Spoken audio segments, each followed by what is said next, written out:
Je suppose qu'il n'y a pas beaucoup de façons d'apprendre que votre femme vous trompe. Lors de la Harvest Moon Dance, organisée au club dont ma femme et moi sommes membres, j'ai dansé avec Marcy Blaine. Le Southside Golf and Country Club est l'un des clubs les plus élégants de Chicago. Lucinda est satisfaite de ce genre de choses, et j'ai l'argent nécessaire pour lui faire plaisir. J'avais l'impression de la rendre heureuse, au moins. De toute façon, Lucinda considère Marcy comme une amie proche. J'ai été gentil et j'ai donné à Marcy l'occasion de se montrer sur la piste de danse parce qu'elle et son mari Charlie partageaient notre table et qu'il n'était pas un grand danseur. Alors que nous glissions sur la piste, quelque peu enivré mais satisfait, j'ai fait la remarque suivante: Lucinda et toi passez décidément beaucoup de temps à la salle de sport ces jours-ci. Est-ce que vous essayez toutes les deux d'améliorer votre apparence déjà excellente, ou est-ce que vous vous préparez toutes les deux pour le marathon? Je ne faisais qu'entretenir une conversation et donner un complément. Lucinda et Marcy ont toutes les deux un physique extraordinaire, elles ont une trentaine d'années, je suis dans la quarantaine, de longues jambes et des formes fantastiques. Marcy, cependant, m'a choqué. Je ne suis pas allé à la salle de sport depuis des semaines, a-t-elle déclaré sans réfléchir à ce qu'elle disait. Je n'ai aucune idée de la raison pour laquelle tu. Elle a dû se rendre compte qu'elle avait mis les pieds dans le plat. Je suppose que Marcy avait simplement oublié l'histoire qu'elle et Lucinda avaient inventée. Je fais semblant de ne pas voir son regard horrifié lorsqu'elle lève les yeux vers moi. Hein, m'exclamai-je. Je m'excuse auprès de Marcy, j'ai cru à tort avoir vu Jack Yelnick à l'autre bout de la pièce. Cela fait des années que je ne l'ai pas vu à l'un de ses bals. Vous êtes au courant?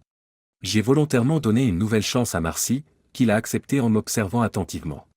Eh bien, j'ai simplement mentionné que Lucinda fait beaucoup d'efforts pour travailler avec moi, c'est elle qui veut paraître jeune pour toujours.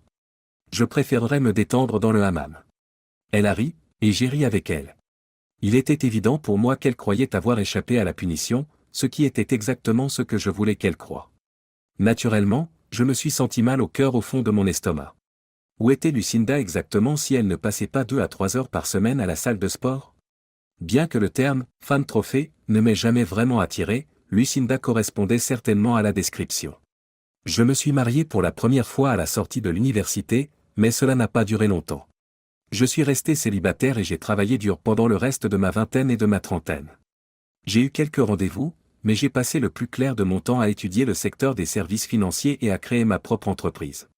À 38 ans, nous avons franchi le seuil des 100 millions de dollars de facturation et, à 40 ans, mon patrimoine net s'élevait à environ 12 millions de dollars. J'ai rencontré Lucinda lors d'une soirée et nous avons immédiatement sympathisé. Ce n'est pas choquant, du moins pas pour moi, elle est hilarante, sûre d'elle, brillante et magnifique. Les raisons pour lesquelles elle a été attirée par moi sont beaucoup moins claires, même si quelqu'un lui a peut-être parlé de ma richesse, mais elle a tout de suite semblé m'apprécier. Avant que je ne la demande en mariage, nous sommes sortis ensemble pendant environ 6 mois. Elle a accepté avec joie, même si je lui avais fait comprendre que mon mariage était assorti d'un contrat prénuptial irrévocable.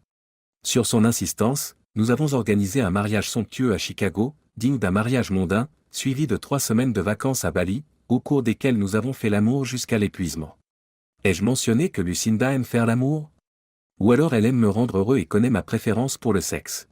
Quoi qu'il en soit, j'étais un homme très heureux grâce à tous les sauts de lit que nous avons faits, avant et après le mariage.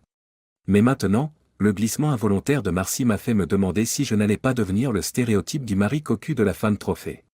Les détails désagréables ont été obtenus en moins de 2 semaines. Lucinda avait dragué Chris Remington, le directeur du personnel bénévole de Chicago Serve, une organisation à but non lucratif. J'étais d'accord avec le désir de Lucinda de ne pas avoir de travail régulier lorsque nous nous sommes mariés. Il semble qu'ils aient passé plusieurs mois à transpirer dans les chambres d'hôtel haut de gamme. Lucinda veillait à ce que sa carte American Express Platine ne soit pas débitée à l'improviste. Dieu seul sait comment ils ont réussi à payer leur hébergement. Mais Lucinda avait continué à garder mon lit chaud malgré tout ce plaisir. Notre vie sexuelle était tout aussi active qu'auparavant. Je ne savais pas si elle tenait vraiment à moi ou si elle était simplement attirée par moi après avoir frappé son partenaire et sauté dans le lit ensemble. Ce n'était pas non plus très important. Notre mariage était sur le point de se terminer, maintenant que j'avais compris que je la partageais. Cependant, être une tête brûlée et agir de manière impulsive ne vous aidera pas à prospérer dans les affaires, et j'ai plutôt bien réussi dans ce domaine. J'ai pris la décision consciente de ne pas baisser le barrage de ma femme, séduisante mais insipide, avant d'avoir eu au moins 2 semaines pour réfléchir à mes choix. C'était officiel, elle n'était plus là. Cependant, je devais d'abord en apprendre davantage. Et le « plus » concernait un échange sur l'une des cassettes audio dont ma société d'IP m'avait informé. Je ne l'avais ni regardé ni écouté, même s'il y avait toutes les cassettes audio et les photos dont j'avais besoin. Notre mariage a disparu parce qu'elle me trompait, et c'est tout. Je n'ai pas besoin de me tourmenter. Cependant, il semble que la conversation sur les oreillers est déviée de la norme, abordant des sujets tels que « j'ai hâte que nous soyons ensemble tout le temps » et « quand tu auras tout l'argent nécessaire et que tu quitteras ton mari ». Cela m'a intéressé. J'ai donc fait faire des recherches et des vérifications secrètes. Il s'est avéré que ma femme dévouée avait réussi à détourner plus de 230 000 $ de mon argent au cours des 4 mois précédents. Elle retirait de l'argent au distributeur comme d'habitude, jamais une grosse somme d'un coup, mais beaucoup plus fréquemment qu'auparavant. Elle rendait aussi discrètement des articles contre de l'argent liquide après avoir acheté discrètement des vêtements, des chaussures et des accessoires avec sa carte Amex. Je n'avais jamais imposé de restrictions à ses dépenses. Je sais, vous ne pouvez pas faire cela dans les magasins. Parce que Lucinda était une si bonne cliente, ou parce que quelqu'un faisait des économies, je suppose qu'elle passait secrètement un accord avec eux. Quoi qu'il en soit, elle a réussi à s'en tirer. Je savais que Lucinda avait des problèmes, mais je ne savais pas où se trouvait l'argent. Je me suis également rendu compte que 230 000 $ ne suffiraient pas à la satisfaire très longtemps, et j'ai donc décidé d'attendre encore un peu pour connaître la suite du plan. 3 jours plus tard, j'ai reçu ma réponse. À propos de mon coffre-fort, une jeune femme de la First United Bank a appelé sur mon lieu de travail. En fait, comme il s'agissait d'un compte commun avec Lucinda, c'était notre coffre-fort. Judy Steinberg, la jeune femme, était manifestement une bonne employée, elle était proactive et attentive. Elle ne travaillait à la banque que depuis quelques semaines, après avoir travaillé quelques années en Suède, où elle s'était également mariée. Elle m'appelait pour m'informer que mon épouse avait fait beaucoup de bruit plus tôt dans la journée. Judy lui avait dit qu'elle ne pouvait pas entrer dans notre boîte sans que je sois présent et que je signe le registre de la banque. Elle a tenté d'y accéder. Il semble que Lucinda soit devenue très agitée, et Judy a eu besoin de l'aide de 2 agents de sécurité pour la persuader de partir. Il n'a fallu que quelques instants pour que je prenne connaissance des autres projets de Lucinda. Un collier en diamant brillant, des boucles d'oreilles en diamant et un bracelet en saphir et diamant d'une valeur d'environ 2 millions de $ figuraient parmi les nombreux documents juridiques sans importance financière qui se trouvaient dans notre coffre-fort. J'ai toujours pensé que c'est grâce à ces achats coûteux que Lucinda a cru que je ferais un bon mari, indépendamment de mes autres atouts. Il semblait qu'elle considérait ces babioles comme un moyen de se débarrasser d'elle-même et de Chris, le petit garçon. J'ai obtenu le reste de ce dont j'avais besoin après quelques jours supplémentaires de surveillance audio. Chris avait déjà reçu l'argent de Lucinda, il semble assez confiant pour un adultère. Ils avaient acheté leur billet d'avion pour 2 voyages distincts et très compliqués à destination de Rio de Janeiro. Chris n'avait plus qu'à se faire passer pour moi à la banque et à aider Lucinda à sortir les bijoux du coffre-fort. Ils poursuivraient ensuite leur route. La personne qui a dit « le savoir, c'est le pouvoir » avait tout à fait raison. Le reste n'était que jeu. Le jeudi 19 novembre, Lucinda m'a volontairement réveillé un peu plus tôt que d'habitude. Elle l'a fait très gentiment et m'a ensuite donné une vigoureuse séance de cow-boy. Ensuite, elle m'a entraîné dans la douche et nous avons continué à jouer pendant que nous nous lavions l'un l'autre. C'était un bon début de journée, chérie, ai-je dit.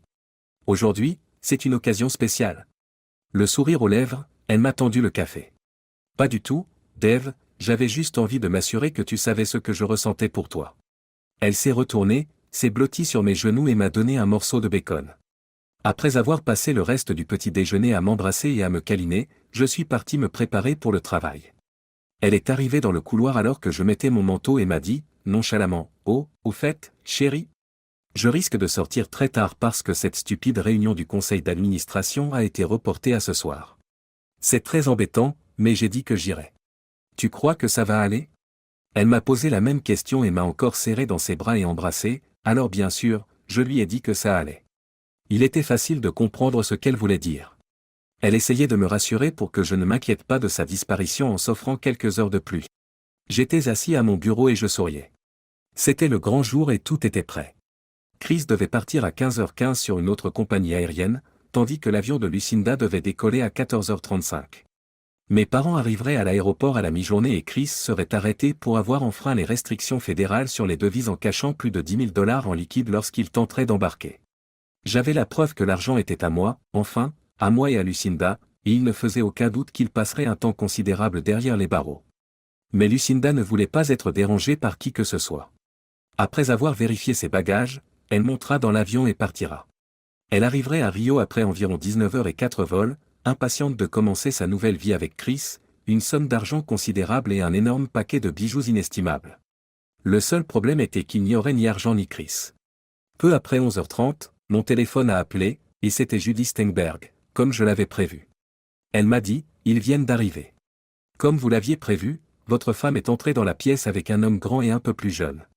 Après avoir signé votre nom, ils ont utilisé le coffre-fort pendant un court moment avant de partir. J'ai fait un grand sourire. Je vous suis reconnaissant, Judy. Vous m'avez été d'une grande aide. Et alors que je vous ai donné le tournis, j'apprécie vraiment que vous m'ayez permis d'entrer discrètement dans mon coffre l'autre jour. Je me suis allongé dans mon fauteuil et j'ai savouré l'image de Lucinda dans l'avion, son grand sac à main rempli de pierres précieuses d'une valeur de 2 millions de dollars, dont elle ne savait pas qu'il s'agissait de faux, estimés à 150 dollars seulement. Je doutais que Lucinda puisse s'offrir la vie qu'elle souhaitait avec une telle somme. Prêtez attention, ai-je insisté. Je voudrais vous remercier personnellement pour tout. Ce samedi, que diriez-vous d'aller dîner ensemble, moi et Hendrik? Dans un endroit opulent, comme la Rondine? Judy répondit, merci, oncle Dave, ce serait super, en ricanant.